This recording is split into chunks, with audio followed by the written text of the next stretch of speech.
The letter was never meant to see the light of day. It had been tucked away in a plain, dust-covered box, stacked among hundreds of forgotten files in the basement of the Pentagon. The kind of place where history goes to sleep, where secrets are buried under layers of clearance and silence. For decades, no one had spoken of it. No one dared.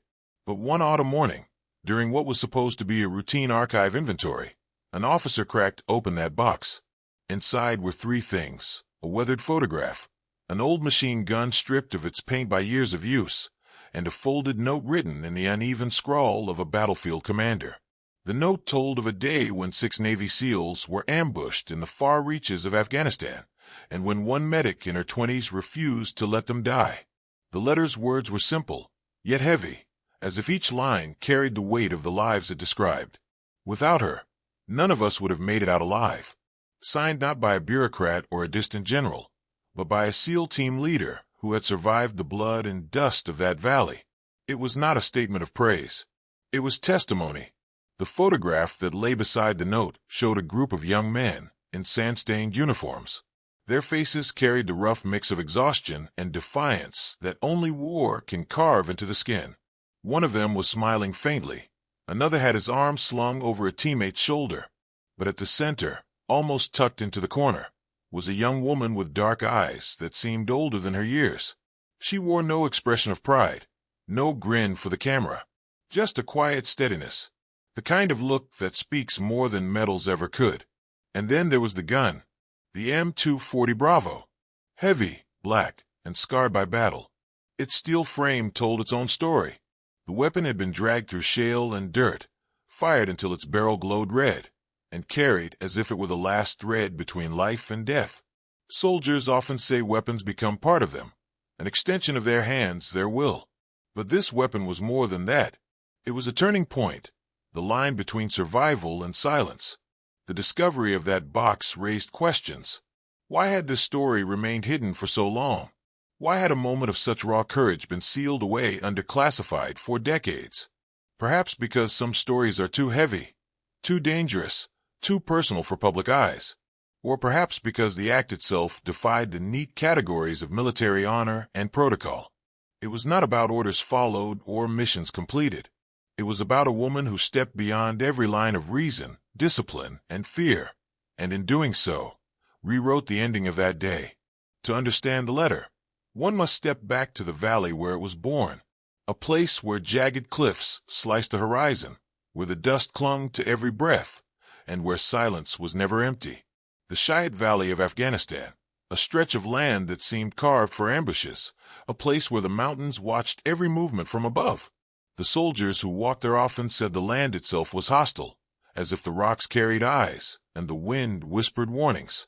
On that late afternoon, as the sun slid low and spilled gold and crimson light across the peaks, a small recon unit of 6 SEALs moved cautiously through the terrain. They were shadows against stone, each step careful, each glance sharp. Their mission was simple in plan but treacherous in reality: gather intelligence, track insurgent movements, return unseen. But what they did not know, what no satellite image or briefing could have revealed, was that eyes were already fixed upon them. Hidden figures, patient and silent, watched from the ridges above. Dozens of rifles waited, muzzles pressed into the dirt, fingers ready on triggers. 40 insurgents against 6. The trap was already set. That ambush, and the hours that followed, would become the reason for the letter in the Pentagon. The photographs, the gun, the words that spoke of survival against impossible odds. All of it was born from what happened in those ridges. And at the heart of it was the medic, Lieutenant Cara Hayes. She had not been sent to lead. She had not been chosen for combat glory. Her role was to heal, to keep blood inside veins and air inside lungs. But sometimes fate does not care for roles. Sometimes fate thrusts a person into the fire and demands a choice: hide and survive, or stand and change everything. This story is not one of triumph, told from podiums or polished halls. It is not a tale of medals pinned to dress uniforms. It is a story buried in dust, remembered in scars, carried in silence. Until that letter was opened, few even knew her name. But what she did in that valley would ripple far beyond those jagged ridges. This is the story behind the forgotten letter. A story of 6 seals pinned at a kill zone. A story of fire, dust, and the scream of gunfire bouncing between cliffs. And above all, it is the story of one woman who, when faced with the impossible, chose to defy it. The Cheyenne Valley was the kind of place that swallowed sound. Even the crunch of boots on loose shale seemed to vanish into the jagged cliffs. 6 Navy SEALs moved through the uneven terrain, their eyes scanning the ridgelines, every sense sharpened. The air was thin, dry, and filled with dust that clung to their throats. Behind them stretched miles of wilderness.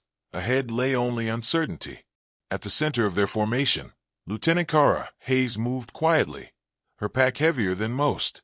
She carried not only her rifle but also the burden of her role. Medical supplies packed tight, bandages, tourniquets, morphine. Every step reminded her that she wasn't here to fight in the same way the others were. Her task was to keep them alive if the worst happened. And in a place like this, the worst always felt one breath away. Chief Daniels, their team leader, raised his hand suddenly. The column froze. The valley around them looked calm, the sun casting long shadows that turned rocks into silhouettes. To the untrained eye, it was empty. But Daniels had spent years in war zones. His instincts screamed otherwise. His gaze swept across the upper ridges, lingering on patches of brush and jagged outcroppings that offered perfect cover for an ambush. "Keep tight," he muttered through calms, his voice low clipped. The team adjusted their positions, weapons angled toward the high ground. Kara's chest tightened. She knew that tone. Daniels didn't need to explain. Something was wrong. The moment stretched thin. Every second felt brittle, ready to snap. Then it came. A single rifle crack, sharp and merciless, split the silence. The round hissed past Daniel's ear and buried itself in the rock behind him. In an instant, the valley erupted. Machine guns opened up from above, their burst stitching the dirt with glowing tracer rounds. Dust exploded around the SEALs, pebbles spraying their faces as they dove for cover. An RPG screamed from the cliffs, slamming into the ground with a concussive blast that hurled 2 men onto their backs. The valley transformed into a storm of fire and sound, a place where survival balanced on instinct and reflex. "Contact! Northeast Ridge!" Daniel's voice thundered through calms, nearly drowned out by the roar of gunfire. The team scrambled behind a crumbling mud wall, pressing into the dirt as bullets chewed it apart. Splinters of stone rained down, nicking skin and helmets. Kara's pulse hammered against her throat as she ducked low, pulling Petty Officer Blake toward her.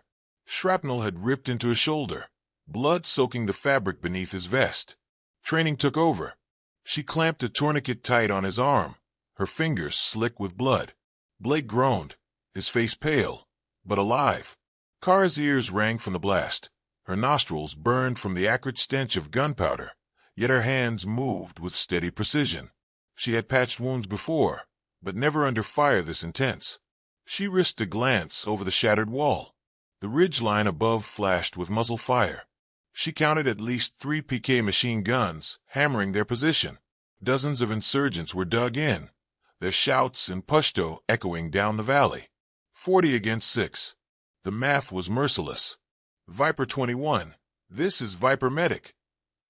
Kara shouted into her radio, her voice straining against the chaos. "We need close air support. We're getting hammered." Static screamed back. The cliffs strangled their signal, leaving them cut off. Her stomach dropped. No reinforcements. No lifeline. Just them.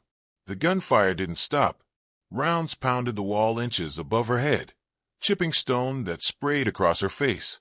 She pressed lower, her mind racing. Beside her, Chief Daniels cursed under his breath, slamming a fresh magazine into his M4. "We're pinned hard. We need heavy firepower." And then Kara saw it.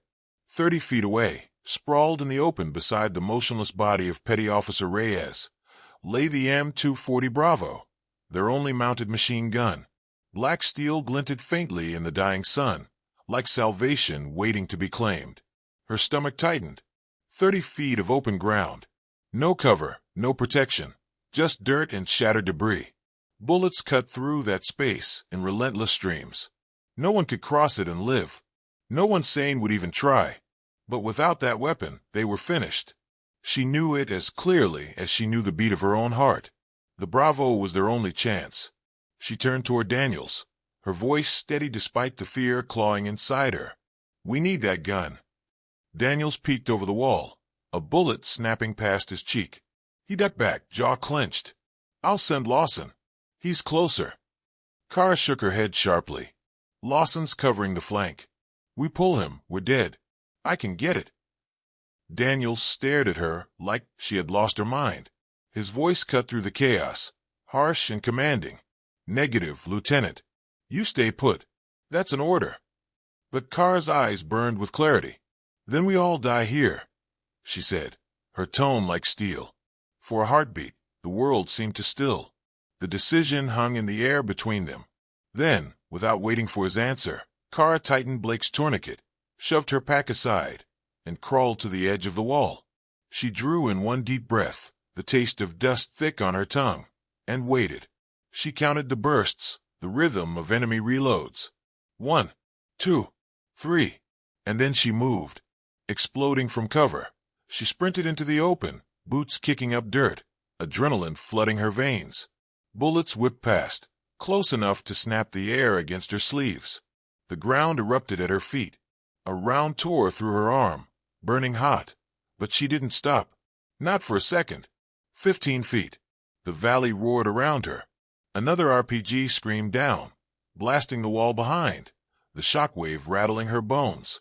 She hit the dirt, ears ringing, grit in her teeth, then dragged herself forward on elbows and knees. 10 feet. Voices shouted from the ridge, rifles snapping toward her. Rocks shattered inches from her face, cutting her cheeks. She clawed forward, one hand pulling, one knee driving. 5 feet. Her fingers brushed cold steel. The M240 Bravo. Her hand gripped it like lifeline. She yanked the ammo belt free from Rhea's limp hand, shoved it under her arm, and began dragging both weapon and belt toward cover. Bullets stitched the dirt around her, sparks bursting from the Bravo's frame. She clenched her teeth, refusing to let go. Behind her, Daniels roared, "Cover her! Lay it down!" The team rose just enough to unleash bursts up the ridge, forcing the enemy to flinch. Kara used the opening, summoning every last ounce of strength. With one guttural scream, she dove the final feet, crashing back behind the wall. The Bravo clutched tight to her chest. For the first time since the ambush began, hope existed. Kara Hayes lay sprawled against the crumbling wall, lungs heaving as if the valley itself had pressed down on her chest. The M240 Bravo was clutched against her, its steel body heavier than anything she had ever carried, yet it felt like salvation in her arms. Dirt streaked her face, sweat burned her eyes, and her entire body trembled with adrenaline. She had made it back alive, something no one thought possible. Chief Daniels grabbed her vest, hauling her upright, his face a mask of fury and awe. "You're insane!" he shouted over the thunder of gunfire. But beneath his anger, there was something else in his voice, respect. Kara didn't answer. Words didn't matter. What mattered was the weapon she had dragged through hell. With deliberate precision, she set the Bravo on its bipod. Her hands moved quickly, feeding the belt into the tray, racking the charging handle with a sharp metallic clack that echoed between bursts of enemy fire. That sound was more than mechanics, it was defiance. For the first time since the ambush began, they had a chance. Daniels crouched low beside her, snapping a fresh magazine into his rifle. "Good. We hold this line. If they push the west flank, it's over." Kara nodded, pressing her cheek against the stock, scanning through smoke and settling dust. Her vision blurred with sweat, but she forced her focus sharp. Then she saw them, 6 insurgents darting across the lower ridge, using dead ground and shadows to close the distance. No one else could cover it. The others were still pinned under suppressive fire from above. It was her flank to hold, or they'd all be overrun. Her breath hitched, but her hands were steady. She squeezed the trigger. The M240 roared like thunder. The weapon's burst shook the earth, each shot rattling her bones. Tracers streaked across the valley, fiery lines carving through dust and stone. 3 insurgents collapsed instantly, their shadows folding into the rocks. The others scattered, vanishing behind boulders, pinned by the sudden overwhelming firepower. Daniels slapped her shoulder. That's it. Keep them on their heels. But Kara wasn't spraying blindly. Every burst was controlled. 3 to 5 rounds. Her tracers walking across the ridge, cutting off angles, forcing the enemy to duck or die. She knew she couldn't waste a single round. Every bullet mattered. Contact left, a SEAL shouted.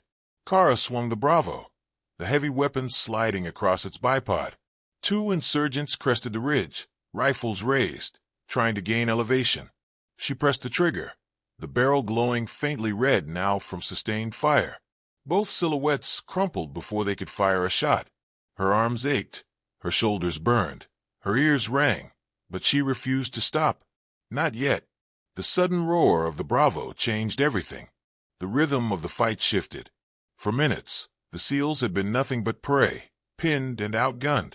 Now, with Kara's fire cutting lanes through the chaos, Daniels barked fresh orders. Lawson Ramirez move. Flank left. Take that nest. Smoke grenades hissed white plumes into the air.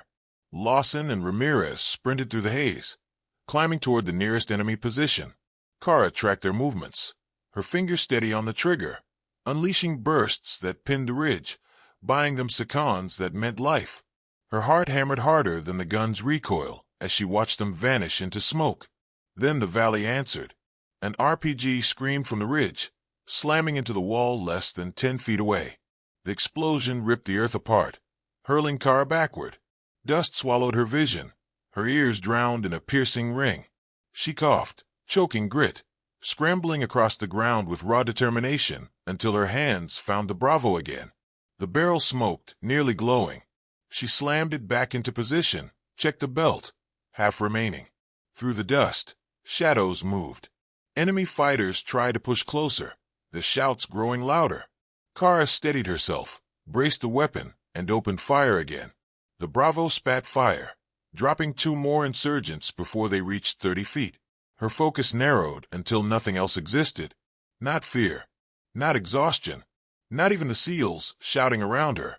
Only the gun, the ridge, and survival. Daniel's voice cut through the static on comms. Viper 21, this is Hammer-led, heavy contact. Request immediate CAS. But nothing came back. The mountains swallowed their cries for help. They were alone. Somewhere to the right, Lawson's voice finally cracked through the static. First nest clear. Repeat, first nest clear. For the first time in nearly half an hour, Kara felt hope slice through terror. 1 nest down. Less fire pinning them. She pivoted the Bravo higher, unleashing controlled bursts toward muzzle flashes. The valley shook with each thunderous shot. Then came the breakthrough. A second team breached another nest. Second secure. The call rang out. The enemy's fire slackened.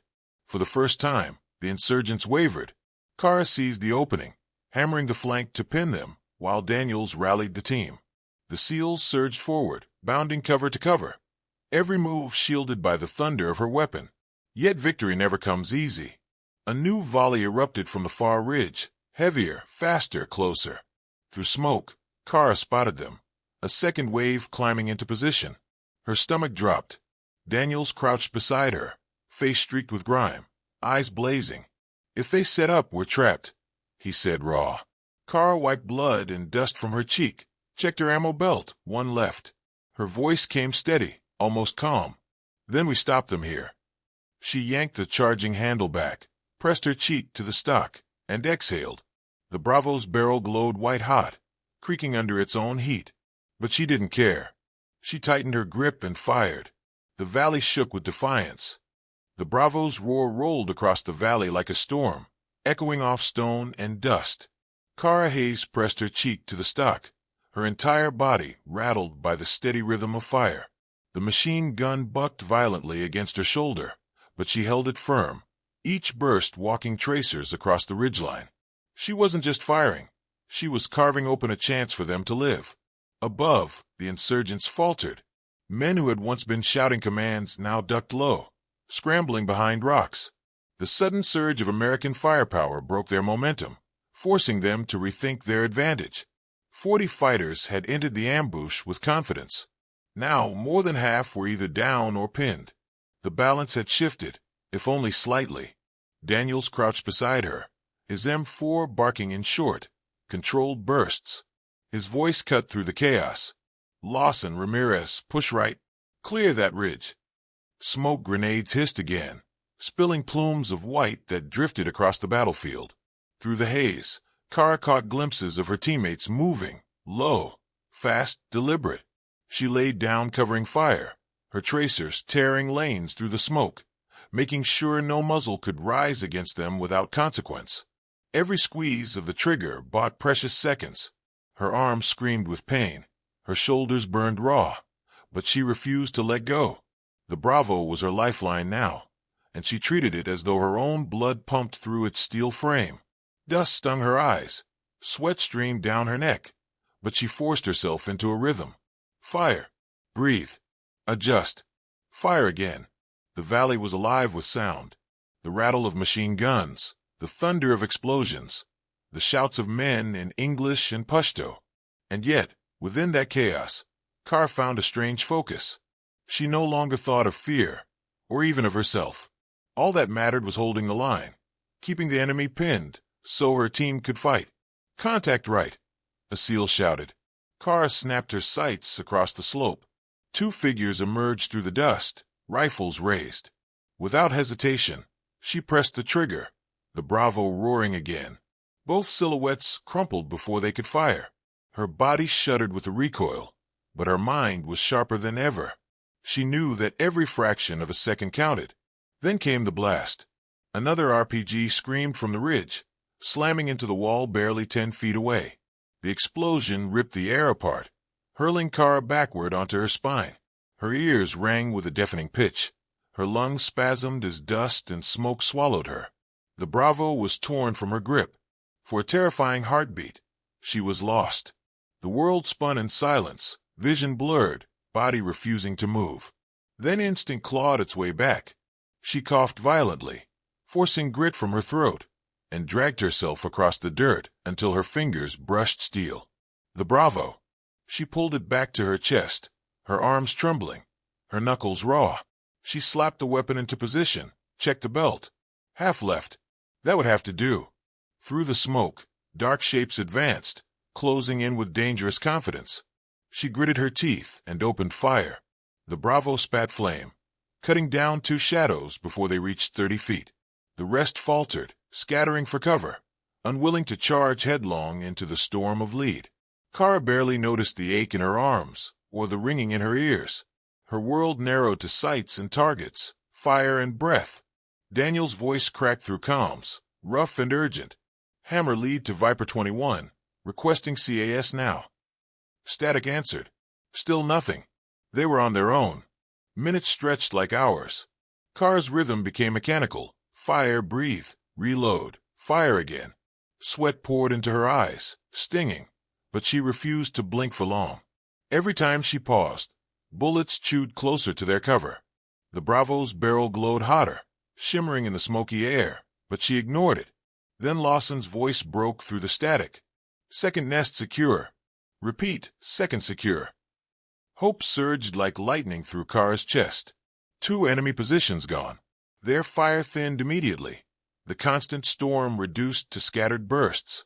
For the first time, the SEALs had space to breathe. "Push! Push!" Daniels roared, surging from cover. Lawson and Ramirez moved fast, bounding forward with ruthless precision. Kara tracked their movements, her bursts carving gaps in the enemy's defense.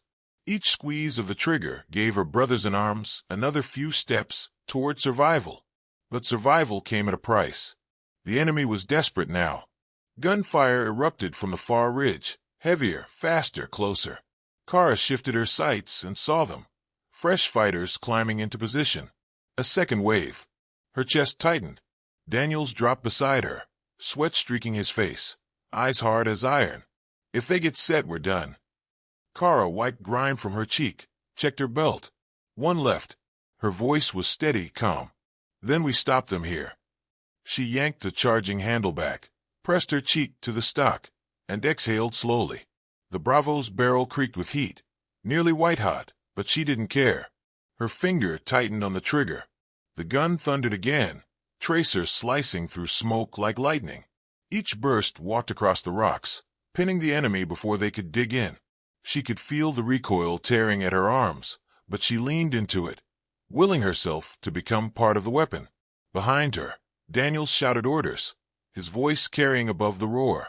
The SEALs surged forward, their momentum fueled by the fire Kara poured into the ridge. She didn't notice the blood on her arm, the cuts on her face, or the ringing in her ears. She noticed only the enemy, and her duty to keep them down. For 7 minutes, she held that line. 7 minutes of fire and dust, of sweat and blood. 7 minutes, where 6 lives hung on the weight of her trigger finger. By the time her belt clattered empty, less than half the enemy remained standing. The valley, once a death trap, had begun to turn. But the fight was not finished. Not yet. By the 7th minute of the firefight, the valley was a furnace. Smoke curled upward in ghostly ribbons, drifting between jagged ridges. The air reeked of cordite, dust, and sweat.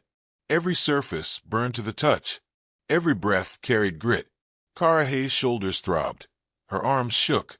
Her lips were cracked from dryness. Yet she refused to let go.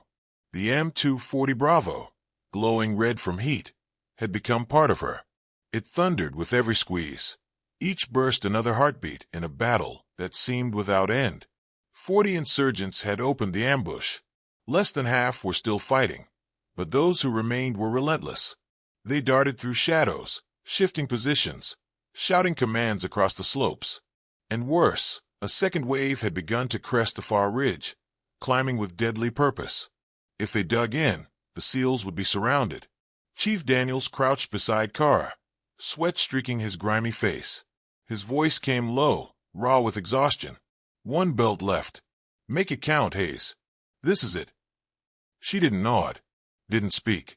She already knew. Her hands trembled as she slammed the final belt into the Bravo. Her breath came in ragged gasps, chest rising and falling like she'd been sprinting for miles. She lined her sights on the ridge, where fresh shadows advanced, rifles raised, determination etched in every movement. She pressed the trigger. The Bravo roared once more, louder than the storm of incoming fire. Tracers streaked through smoke like molten arrows, cutting arcs across stone and dust. She walked bursts methodically across the slope, forcing insurgents to dive for cover, breaking their momentum. The barrel glowed white-hot, nearly warping under its own heat, but she didn't ease off. Not until the last link of the belt rattled empty. Click. Silence. The only sounds were the ragged breaths of 6 men behind shattered walls and the faint crack of enemy fire echoing from the ridge.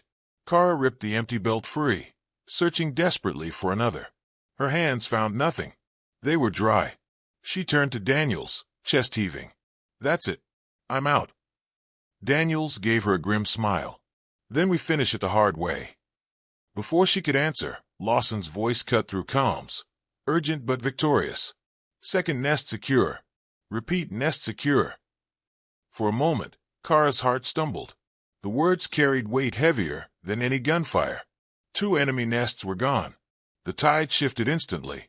Without their heavy weapons, the insurgents faltered. Their bursts thinned, their advance slowed. Hesitation rippled through their ranks. Daniel saw it too. His eyes sharpened, and his voice boomed like a battle cry. Push!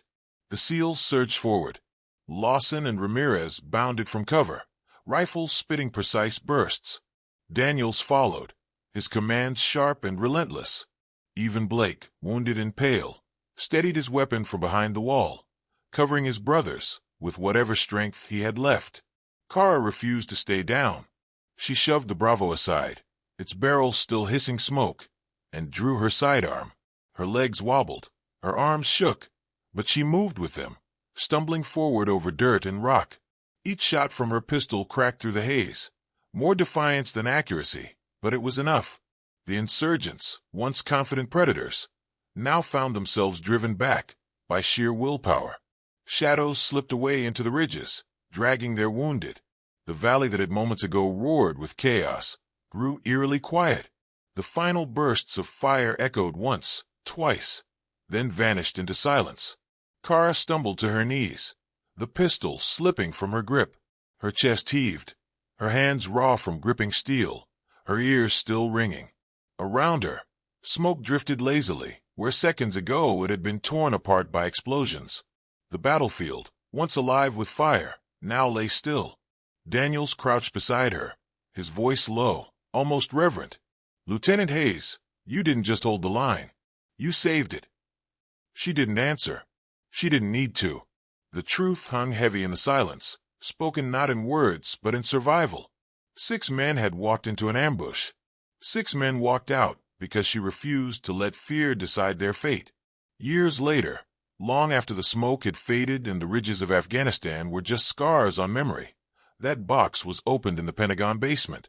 Inside lay the weathered M240 Bravo, its steel scarred and worn, its barrel warped from heat. Beside it were faded dog tags and a folded note written in Daniel's rough hand.